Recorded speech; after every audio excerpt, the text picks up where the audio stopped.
Le ministère de l'Enseignement supérieur, de la Recherche et de l'Innovation exécute la politique définie par le président de la République, M. Macky Sall, qui depuis le mois de novembre 2012 a pris une décision importante pour la jeunesse de ce pays, qui est que tout bachelier qui le souhaite sera orienté. Et évidemment, les établissements publics d'enseignement supérieur ne disposant pas de la capacité d'accueil suffisante, il a été fait appel aux établissements privés d'enseignement supérieur, particulièrement les filières qui sont reconnues par le CAMES ou par l'ANAQ-Sup. Et entre-temps, il y a eu aussi la création du baccalauréat arabe qui nous a amené aussi à avoir des conventions avec certains établissements privés pour leur donner l'opportunité de poursuivre leurs études. C'est dans ce sens que, à côté de l'orientation par campusène au niveau des établissements publics, nous orientons aussi à travers la plateforme campusène dans les établissements privés d'enseignement supérieur en toute transparence, parce que ce n'est pas le ministère qui choisit pour l'étudiant l'établissement où il va, c'est l'étudiant lui-même qui choisit sur campusène les filières qu'il veut, qui sont éligibles, et les filières qu'il veut et qui les classe. Et selon ses notes, évidemment, il peut être orienté dans telle ou telle filière. Dans ce sens, nous payons pour la licence, c'est-à-dire L1 jusqu'à L3, chaque année pour chaque étudiant, 400 000 francs. Et nous payons pour le master, c'est-à-dire M1 ou M2, par an, 600 000 francs.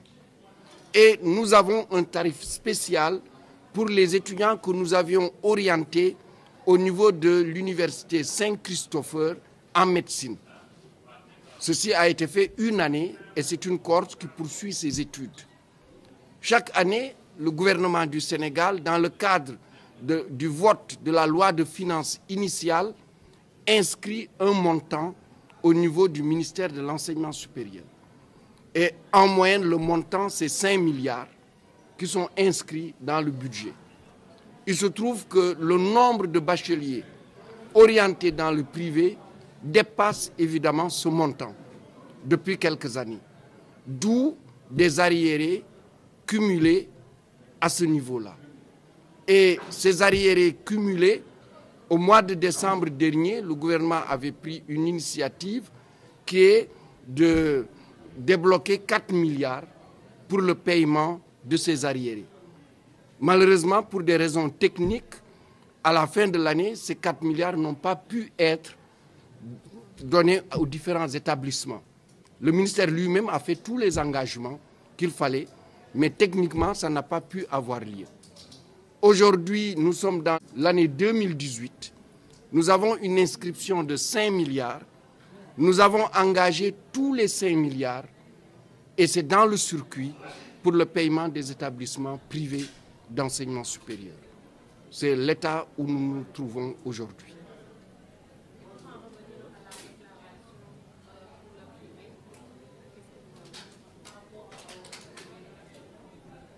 Mais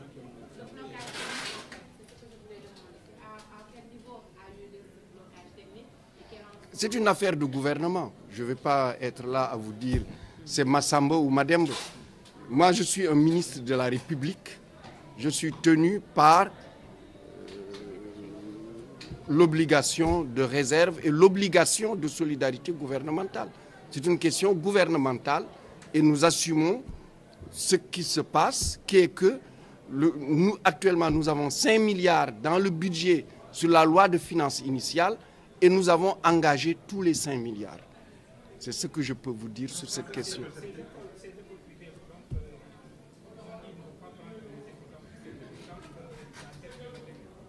Vous savez, moi, vous m'avez peu entendu dans la presse. Je suis un ministre de la République. Je préfère parler de choses certaines. Quand ce n'est pas certain à mon niveau, je préfère ne pas m'exprimer.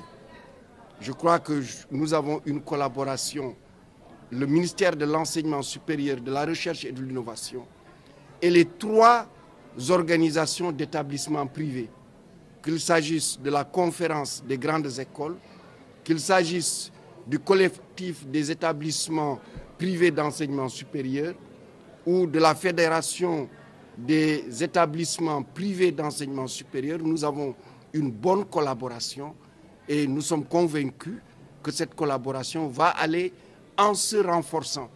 Parce que les établissements, je suis convaincu, connaissent très bien quelle est la situation aujourd'hui et la volonté du gouvernement de résoudre le problème et l'engagement du ministère de l'Enseignement supérieur, qui est le ministère bénéficiaire. N'oubliez pas, ce sont nos bacheliers, ce sont nos étudiants, c'est les étudiants du ministère de l'Enseignement supérieur. Donc vous comprendrez que nous, notre souhait, c'est que tout se passe bien, comme d'ailleurs pour le public et tout ce qui concerne évidemment l'enseignement supérieur de manière générale.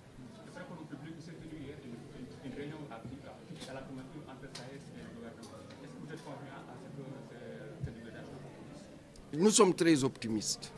Nous sommes optimistes. Je pense que le gouvernement, sur instruction du président de la République et sous la conduite de monsieur le Premier ministre, a eu une rencontre d'échange avec le SAES qui s'est déroulée dans de très bonnes conditions, comme vous l'a rapporté le ministre secrétaire général du gouvernement et porte-parole du gouvernement, Seydou Gueye.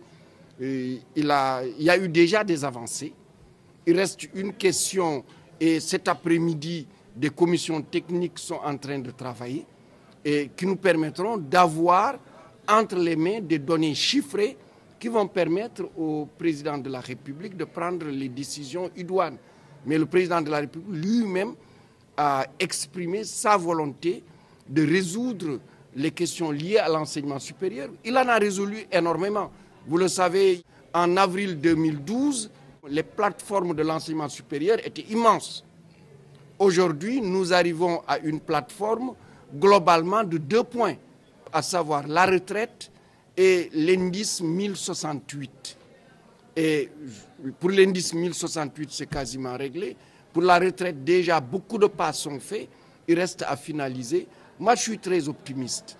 Et je sais que autour de cette table, tout le monde est optimiste parce que ça a été une réunion totalement pacifiée, une réunion où les uns et les autres ont essayé d'expliquer et de comprendre parce que c'est d'abord des citoyens sénégalais et ensuite c'est l'enjeu majeur, c'est l'école.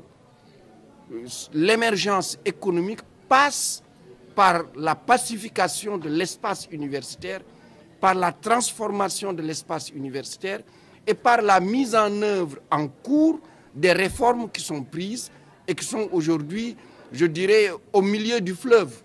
Nous avons dépassé les périodes de doute. Nous sommes maintenant dans les périodes de récolte. Et je pense que dans cette période, consolider les relations entre le gouvernement et le SAES, le gouvernement et les autres syndicats de l'enseignement supérieur, c'est le meilleur moyen de pacifier l'espace universitaire, d'y avoir la stabilité et c'est aussi pour nos enfants.